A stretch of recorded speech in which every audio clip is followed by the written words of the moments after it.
Hey, what's going on, everybody? Welcome to the When in Seoul podcast. This is episode 2. My name is Danny. My name is Bobby.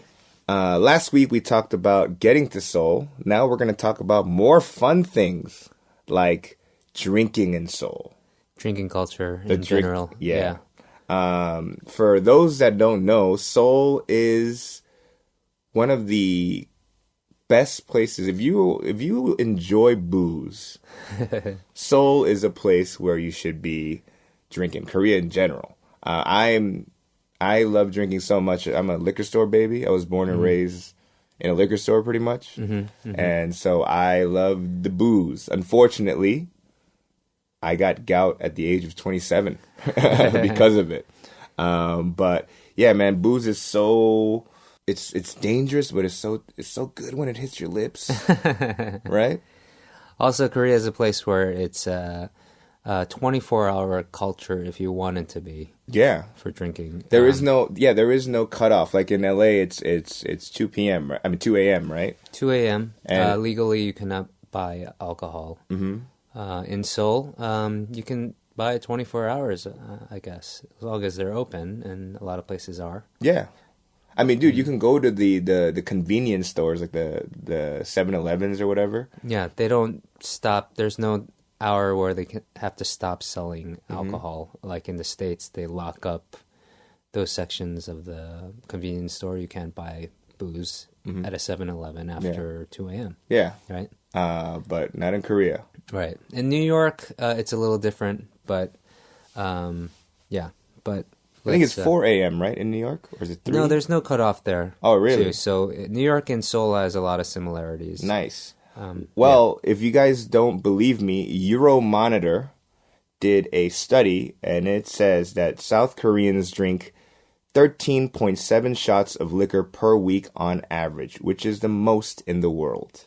And of the 44 other countries analyzed by Euromonitor, none comes anywhere close. I have a feeling Soju has a lot to do with those statistics. Yes. The Russians, they come in second with 6.3 shots per week. Okay. Right? Yeah. So we beat the Russians in something. It probably has to do with price point as well. I mean, soju, you can go to a convenience store here and literally buy it for just $1. Yeah. A bottle. Yeah. And it's the same soju that you're going to get at a restaurant or a drinking spot or 편의점 and 포장마차. Yeah, they sell the same soju. Yes, Okay. yes. And you know, there's some people that don't like the taste of soju. But I'm going to say, who really likes the taste of alcohol? I don't drink it for the taste. Do you? Well, soju, I like it. I like the taste. At first, I really hated it. But now I can appreciate it. And 편의점, by the way, means convenience store, and 포장마차 means something else. It's like a stall, you know what I mean? It's like a Korean street drinking tent, traditionally, right? Yeah. Or where they had food and drink that goes well together. Oh yeah. I mean, it's okay that that's all we know about it because this is the When in Seoul podcast, and we this is our take on Korean culture, and we do live here, so our opinions matter. Damn right, they matter. And soju does taste really good, in my opinion. I like it. A lot of people think it doesn't taste good. But I will say, soju in Korea tastes different here than it does back in the U.S., at least. Absolutely. And I know for a fact it's because the ingredients are different. There's a different... there's some stuff in Korea that's allowed in soju that isn't allowed back home. And I think one of those ingredients happens to be a sweetening agent. Yes. Which is... saccharin. Saccharin, yes. Yeah. So the makeup is different. So it is sweeter in Seoul. I will have to say, in Korea in general. Yeah. So, but Korea also has their different types of sojus that have their own, alcohol content is different. like for instance, in Jeju-do, they have their own soju, Halasan soju. Some might say that it has a stronger taste than, let's say, the more typical chamisul or chomcheoram. The green bottles. And so, if you've been drinking soju as long as Danny and I have, you start to see the differences. But for a newbie, if you're new to soju, those differences might be hard to understand, and it might just taste like rubbing alcohol to you. Yeah, I mean, and you know what? Like, even in the green bottles, there's the lighter ones, right? Apparently, yes. Usually, if you look at the cap, there's the cap's blue. Those are the lighter ones. The color means a lot, Yes. Like the red ones are very strong. Yes. Apparently, that's the percentage that all soju used to be. And they brought it down so people could consume more. Yeah. Right? And so my father-in-law actually will only drink the red-capped ones. My pops too. Yeah, because it's basically closer to what they were used to drinking. And so in their age, in their time. So. I mean, my dad, he the reason why he wants the red one is because he says it's a better bang for your buck. My father-in-law says the same thing. so it's a bang for your buck thing. And the interesting thing about it is, if you pour a bottle of soju, it comes out to roughly about 7 shots. So it's not even, right? Right. That's true. So if you're drinking with a friend, you can't just get one bottle, because that means that you're going to be rude at the last shot, right? And I'm also told that this was calculated with the soju companies, where if you're down to 1 shot but you need 2, then you get a new bottle, of course, right? Yeah. So it's an ingenious plan to get you to continue to buy their product. And so you mean to tell me you think there was a dude when they first came up with the bottle size? They were like, all right, we got to make it odd. Right, one guy was pouring 7 shots into a bottle and be like, oh, this is it. For all I know, it could be folklore and someone that just like, but it's a good explanation for when you get down to that last shot, and if you don't have enough for everyone. It's a great explanation, and it's fun to say whether it's true or not. That's what we're telling you. You know, when you're drinking, it's always a good time in Seoul, and so. Be prepared. Yes. Because Koreans can drink. Yeah. You know, my wife included can drink me under the table. Really? And I think it comes with just being part of the culture here, and it's very, you know, you're more immersed into a drinking culture. Back home and when I lived in the States, maybe we would drink once a week at most, like on the weekend on a Saturday night. But here in Korea, at least for the way we live, you know, we don't own cars. Yeah. Public transportation, taxi, we can get home fine. And it's not a once a week thing. Yeah. Like there's a haeshik culture here, which is basically like team building, like with your workers, co-workers. It's like haeshik is almost like happy hour back home, but with your coworkers. Yeah, but it's even happier. Right? But before we even talk about like the the different types of drinks and like the locations, we should talk about the etiquette. Yes, very important in Korean culture. So if you are not Korean and you bust this out, like the Koreans will be impressed. They'll be like, "Oh, how do you know this?" Right? So one thing is, when you're pouring alcohol into somebody's shot glass, first of all, you don't pour for yourself. You always have to pour for others first, right? And you do not pour with one hand.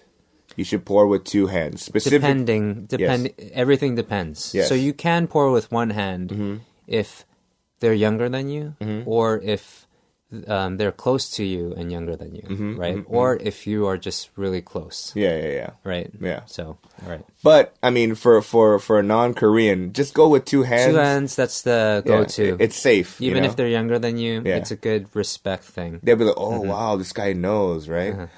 So, don't pour for yourself. Pour for others with 2 hands. And when someone pours you a shot, you should receive it with two hands. Mm-hmm. Yeah, and there's some meaning to this as well. The two-hand thing.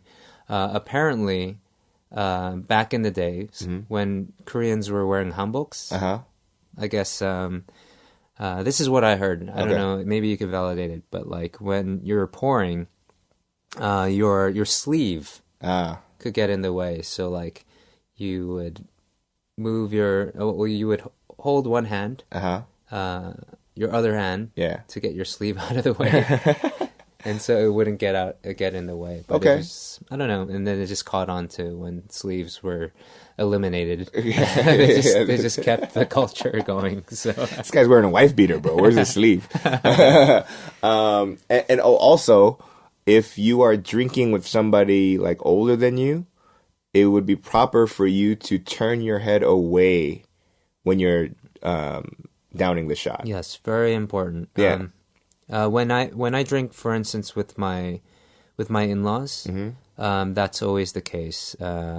Unless they say to be comfortable. Yeah. And if they give you the rules. Yeah. If they let's say the house rules. Yeah. Say, all right, the first one you look away. Yeah. And after that, just 편하게 마셔, which means just all comfortably. Right. Enough with the head turning. We get it. Yeah, you understand it. Yeah. But with my in-laws, I have to turn away all the time. Every single time. Yeah, all right. They've yet to. Yeah, which I enjoy. You know, I like that culture. Mm-hmm. I like that I can respect it and immerse myself in their culture. That means that I respect their culture, respect them in turn. So, turning away is one thing. Also, I don't know where this.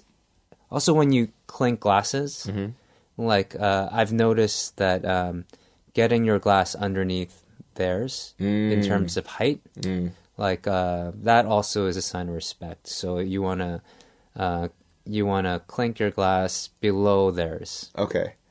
So what if if they were like they would have a respect fight? Yeah, you know what I mean. And everyone's trying to get lower than each other. You know.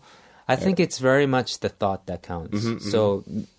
Try to keep in mind, this is respectful. Also, try to make sure that the glasses on the table, yes, you don't see any empty glasses. Yeah, be mindful of I don't know if anyone was a busboy back in the days, or or a waiter at a restaurant, but my first job was in high school. I worked at an Italian restaurant. All I had to do was clean dishes, and I would basically look at everybody's water cup, and fill that sucker as soon as it was and then, going down. Yeah, all right, I got him. So it's that kind of that mentality of making sure that everybody's shot glasses are filled to the brim with soju. Right. Yeah. So I mean, these are just like general rules that you can keep in mind, But Koreans are also very forgiving. If you're a foreigner and you don't get these things right, don't worry about it. We're just giving you a heads up. Yeah. I guess anything else with the etiquette? There's if the eldest or the host, you can basically follow their lead. Like you don't want to drink alone. Yes. So if you do want to have a drink, and you lift your glass, most likely someone, if they're Korean at the table, they're gonna see you lifting your drink alone, and they're gonna drink with you. Yeah. So same goes with them. If you see them going for their glass, you should probably lift your glass and drink with them. Yes. And so I've learned this also, where one-shotting, like a soju, downing, if the host or an older person actually drinks the whole thing, maybe drink the whole thing as well. But if you don't, that's fine too. But if you can hold your liquor, and if you want to be respectful, that might be something you could do. But if they drink half their glass, just drink half your glass. I mean, my from my understanding, I don't know if this is a Korean culture, but this was my father's culture, I guess, is that the first shot was always you down it. Yeah. And then after that, you can sip it if you want. That's what we do in our household. Yeah. Because because my dad is also a heavy drinker, And so I learned how to drink from my pops when I was 7 years old, which is child abuse, I guess. But it may. I don't know. I mean, if I raise a kid, I might start my kid out kind of early too. Not at 7, but maybe 13. Right. And another thing to point out is that like not all Koreans actually like soju. If you ask a group of Korean people what they prefer, they always have a preference. Like a lot of people like over soju, they'll like 맥주, beer, yes, or they'll like beer and soju put together. Somek, yeah. So which for me is just basically most Korean beer is just light beer. And if you add a little bit of soju, it's kind of sweetening it. Yeah. It's a little sweeter. Yeah. And then there's this whole culture of somek as well. And poktangjus, which is basically... a bomb. A bomb, yeah. Like, what's the equivalent? Like a... Sake bomb. Sake bomb or a Red Bull bomb. What were those? Jaeger bombs. Jaeger bombs. Stuff like that. Irish car bombs. Yeah. But Korea, they have these... really fun to watch people make their somek. There's so many different ways to just... I mean, it's basically like half a cup of beer and a shot of soju, right? This is what you have to work with. Yeah. So you can pour that in. You can drop it in, the actual shot. Right. You can just put it together and mix it with a spoon. Right. They have ways where you can just like smash the end of your spoon to the bottom of the cup and it just fizzes on its own. They have these things called tornadoes where you put a napkin on top and you spin the whole thing, you flick it, and then you throw the napkin on the ceiling. Yeah. Korea's got it all down in terms of just making it a fun time. Yeah, I mean, like to me, drinking is. I mean, beyond the taste, I think it's the activities. You know what I mean? Like in Western culture, when you think of drinking games and activities, it's always like for example, like beer pong. Yeah, or there's flip cup. You know what I mean? There's not a lot actually. The list doesn't go on and on when it comes to Western drinking games. Yeah. But in Korean culture, there's just like the list does go on. Oh yeah, absolutely. Right. And so that's something to look forward to if you're visiting. And if you want to do that, Koreans got your back. Yeah. The Someks are... I mean, I can't drink them anymore because I can't drink beer due to gout. But Someks are dangerously delicious. Yeah. Because that'll catch up to you and you will pass out on the street. It's a fun time though. Yes, yeah. Even that. But we actually... Not that we invented it, but when I visited here 7 years ago and you just got here... We learned a soju drink that one of our hyungs, one of our older brothers, taught us, and it was. We're gonna impart some wisdom right now. This is delicious, and to be honest, we drank a lot that night, and I was not hungover. Yeah, I mean, this is something that I'm very excited to talk about. Yeah, because it's something that everyone should know. Yes, even Koreans. Not a lot of Koreans know about this either. Yeah, when we went to one of those bars or those soju pojangmatcha places, and we made the concoction. Yeah. And then we were giving it out to girls on the table, and they were like, "What is this?" And they started drinking it. So we will tell you what it is. Basically, it is called green tea soju. Or I have a friend that likes it so much and does it so often, they've nicknamed it Green Lantern. The Green Lantern. Okay, the Green Lantern. Let's give props to the person that brought this idea to us. And so the actual person that taught us how to do this is Mr. DJ Shine of Drunken Tiger fame. Yeah. When I first moved to Seoul, Danny and I we had the pleasure of meeting DJ Shine, and he took us to a pojangmatcha. Yeah. To Hanjin Pocha actually, and he stepped away. He went outside for a second to a 편의점, and he comes back with a box of green tea. Yeah, I was like, what are you doing? What are you doing? Right? These are green tea bags, right? Nokcha bags, right? And basically asked the waiter, he asked the server for a water bottle filled with ice. No water. No water. Yeah, like just your plastic water bottle that you that have at most drinking places. Yeah. Just filled to the brim with ice. And what he did was he put in 3 or 4 bags of green tea. I personally like to put 5 into there. Okay. And I'll tell you how beyond that. So you put your 4 bags of green tea into that ice, and then you fill it with a bottle of soju. 2 bottles of soju Would fill it up. Yeah. Yes. And then basically you let it steep for about 5 to 10 minutes. You shake it up as much as possible to get it going. Yeah. And then just be patient. Yeah. Like 5-10 minutes until you start to see it turn that green tea color. And what's happening is that ice is melting. So you have some water in it. So it's basically green tea and soju mixed, right? And so you're kind of diluting it, of course, but you'll be finishing it. Don't worry. You will completely finish it. Yeah, it gets to a point where you don't taste the soju.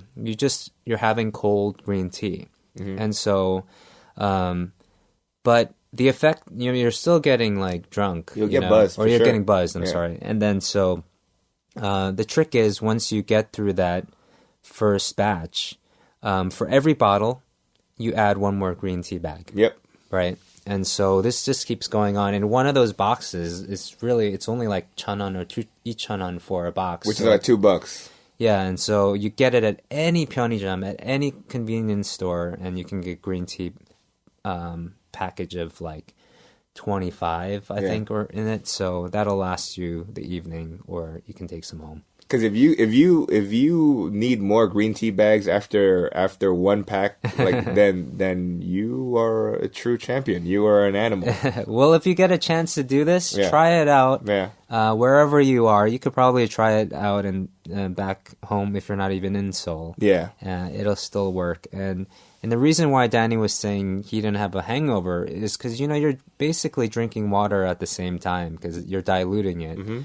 You can still count your soju bottles as you go, so you know how much you're consuming. But I remember us drinking that night. We drank a lot. We drank, and I was like, we drank a good like 4 bottles each. I want to say, and that's a lot, but not to have a hangover the next day. That's pretty remarkable. And I remember I had a show the next day. I was doing stand up, right? And I was I'm going to be messed up. Like, I'm going to be bad. Telling jokes when you're hungover is the worst. I woke up the next day thinking I was going to feel like crap. I think I had a show the next day, too.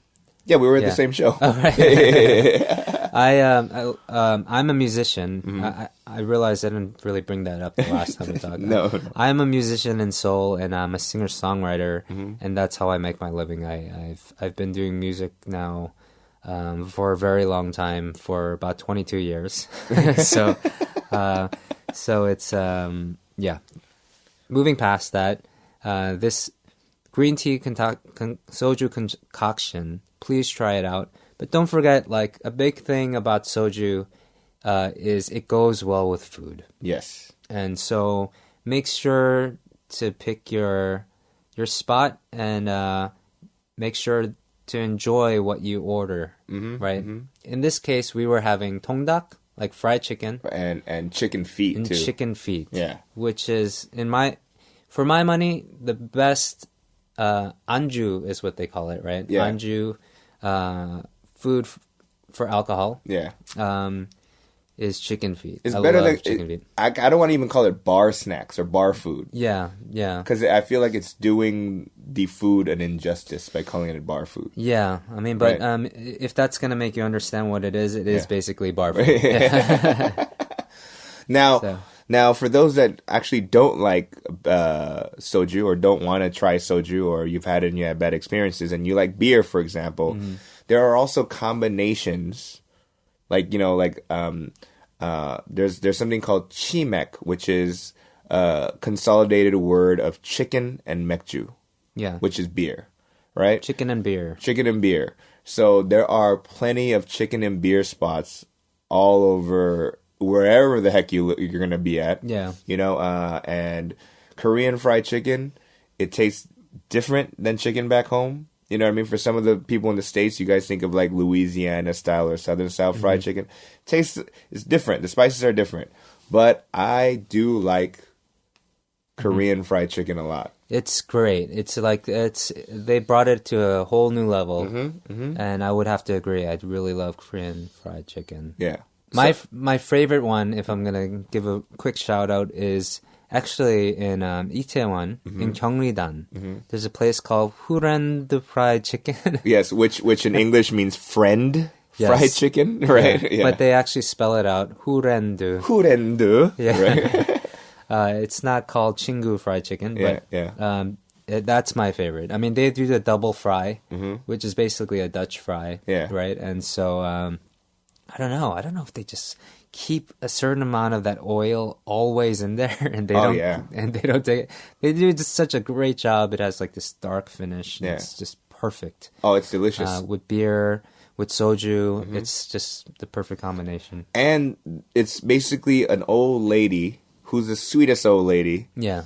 That is just right outside frying it up all day long. Yeah. You know what I mean? She's great. And the box itself, like they overfill that box if you're taking it to go. Yeah. So much that they have to tape it down and there's chicken falling off the sides. Yeah.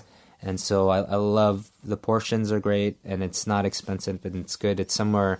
I would say the perfect night for me with chicken would be chicken, beer, and soju at the Hangang. The river. At the river, you know, on like a fall or spring evening with your friends. Ah, that sounds great. Did you just go, ah. What are you, a voice actor, fool? Ah. Another thing would be 편맥, right? 편맥 basically is 편의점 맥주, which is drinking at a convenience store. Yeah, and it's basically our favorite thing to do. Yes, like where you go to a 편의점, a convenience store, and you have lots of options. You know, in the States, convenience stores aren't really synonymous with good food. Yeah. But actually here, you can get great food, and especially because Korean has such a big ramen culture, instant ramen culture, cup ramen culture, that if you go to a convenience store in Korea, there's just like so many options, and they're all really good. Yeah, absolutely. And so for my money, it's the what do you call it? The 왕뚜껑. The cup, the big cup ramen. I like 왕뚜껑. Yeah. Which means big lid. Big lid. Yeah. Or like giant ass the lid. king lid. Yeah. And so it's a big ramen cup. And then I always get a can of chamchi, can of tuna. Yep. Maybe some corn. Like they sell the canned corn. And then I'll mix that up and I'll put that in together. And you can buy the like 천원 like kimchi to go with that. $1 pack of kimchi. Yeah. And buy your beer or soju for $1, you know, or $2. So and then sit outside. And look, if you guys are done with your food, you can always get chips and other stuff inside. So it's like almost like the best place to really, really get drunk for cheap. Yeah, I mean it's like all of that I just explained, all under $10. Yeah. And you can sometimes I'll just get the ramen and the soju, and right there, that's $2. So it's like, it's amazing. Now we're talking about like the kind of the frugal ways to drink, but fear not, there's also places like whiskey bars and popping up. On the rise, yeah. Yeah, my friend's opening up a tequila bar soon, and so there's going to be, already happening. A lot of great stuff. A lot of really nice, fancy whiskey bars. A little too fancy for my taste sometimes, because a lot of the bars you have to pay $20 just to sit down. Yeah. But you get the good atmosphere. You're paying for that, and the professional mixologists, exactly. Yeah. And the cocktails are great. The whiskey cocktails, or you can just get really nice selection of whiskey. Yeah.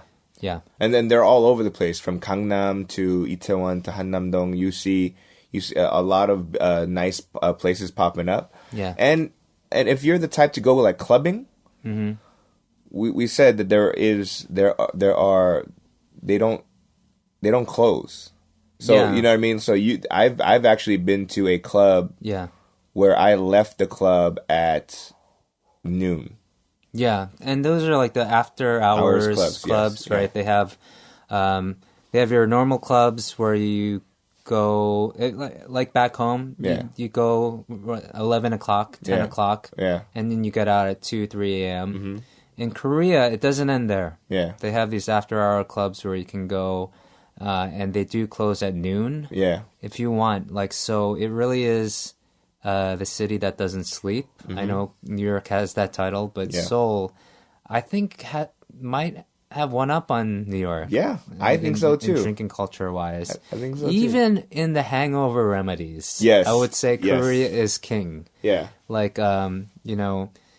and I'm not just talking about soups, which Korea has like the greatest haejangguks and seolleongtang and all that.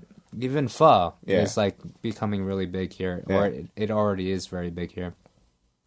So the soups will help you get your hangover right, but they have actual remedies that you can buy in drink form, in pill form, in jelly form, in ice cream form. Yes. So look out for that stuff. My favorite is the 808 Dawn. Yeah. Which is easy to find. It's this little can that has a picture of an ajashi on it. Like an old man. Old guy on it. Yeah. And it's a little expensive. It's like $5. But it is worth it. Every time I take that, and I suggest you have it before you drink. If you know you're going to have a big night of drinking, you drink that, and you're good to go. Make sure you drink a lot of water too. But if you forget, you know, that's good. Before they even say that next morning, if you want to drink that, that's going to help you get through your hangovers. And it's basically just a vitamin-packed concoction that tastes very herbal. Yeah, it tastes Chinese medicine-ish kind of. It doesn't taste good. I don't like the taste of it. There's a little sweetness in it. Now I'm used to it. I can down it easily. But if you tell someone, you know, you need this, and just suck it up and drink it, you're gonna feel better. It's had a really high success rate for me. Yeah, the old man has saved my life many times while I was here in Korea. My go-to drink is not that one though. It's the one called Condition.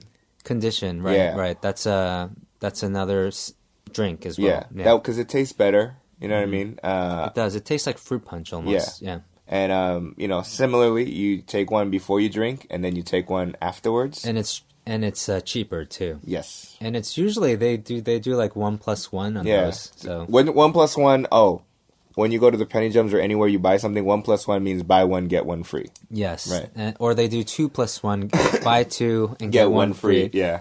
Very awesome concept, yes. and it gets me every time. Yeah. And they have that in the States too, but it's more prevalent here. Absolutely. And it's a big selling point for, at least for me. I'm a sucker for 1+1s. So yeah, if you guys come to Korea, please obviously enjoy the drinking culture. It's fun, but let's be responsible. Drink responsibly. Don't be jerks. Don't absolutely. Because if you get into fights here, it's not a good thing. Yeah, it's very disrespectful. First of all, they have their own way of dealing with that kind of thing. Yeah. I mean, you don't see as many fights here as you do back home. Yeah. Because of the consequences. And you don't want to... That's for another time. So join us another time for... we can talk a lot about that because we've experienced and seen stuff while we lived here. Yeah. And so that's a good segue into... another episode. So so thanks for listening to the When in Seoul podcast. Keep tuning in. Yeah, and let us know if we missed out on anything that you might be able to share with us in the world about your Korean culture, drinking culture, stories, and whatnot. So, thanks. Later, guys. I really